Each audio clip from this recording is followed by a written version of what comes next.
Demokrasi liberal ini adalah salah satu bentuk sistem pemerintahan yang berkiblat pada demokrasi. Nah, liberal di sini dalam artian perwakilan atau representatif dengan pelaksanaan konstitusi tersebut dijalankan oleh suatu dewan menteri atau kabinet yang dipimpin oleh seorang perdana menteri dan bertanggung jawab kepada parlemen DPR. Nah, sistem multi partai pada masa demokrasi liberal ini mendorong untuk lahirnya banyak partai-partai politik dengan ragam ideologi dan tujuan politik. Demokrasi liberal sendiri ini berlangsung selama hampir 9 tahun.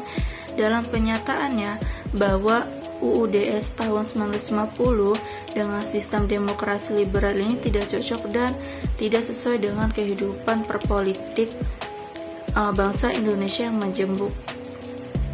Nah, pada tahun 1950 sampai 1959 merupakan masa memanasnya partai-partai politik pada pemerintahan Indonesia.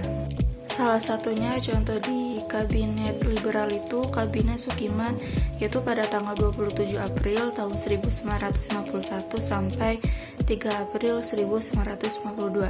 Nah, setelah Kabinet Nasir mengembalikan mandatnya pada Presiden ini menunjuk Sartono sebagai Ketua PNI yang menjadi formatur. Namun gagal sehingga ia mengembalikan mandatnya kepada Presiden setelah bertugas selama 28 hari, yaitu pada tanggal 28 Maret sampai 18 April tahun 1951.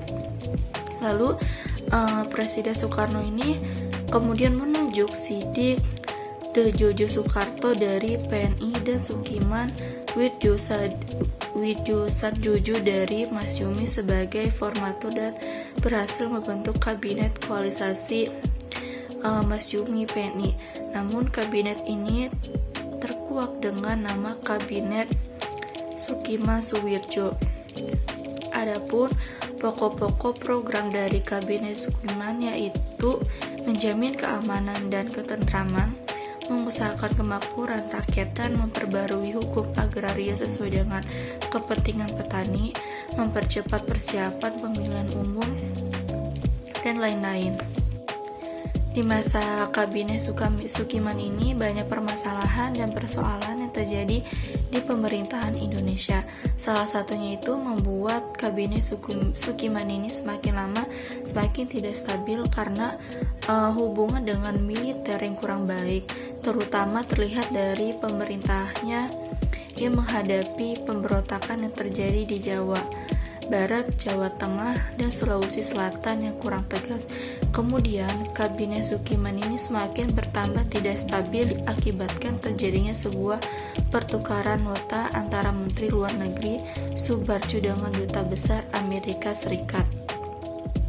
Lalu, kerjasama itu dinilai sangat merugikan politik luar negeri bebas aktif yang dianut pemerintahan Indonesia karena Indonesia itu harus lebih memperhatikan kepentingan Amerika Serikat.